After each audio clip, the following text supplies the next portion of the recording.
it was incarceration, it was Mountjoy, and it was the most memorable time there was a helicopter come in and took out 3 IRA prisoners. I was there for that. Helped to put one on it. You didn't get on yourself? No, I didn't know. I wasn't important enough. They were 3 senior figures. They went, and then we were shifted to Portlaoise prison. That was a bit of a hell. Very difficult. Well, it was depressing. It was a regime that when we moved into, I think the state believed we're going to break these guys and we're going to really put them into a very draconian regime.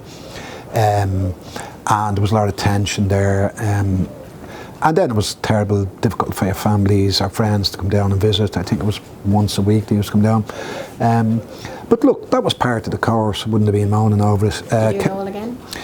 I wouldn't have any problem going. I went to jail further after that for the street traders in Muir Street. Myself and the late Tony Gregory went to jail for a month.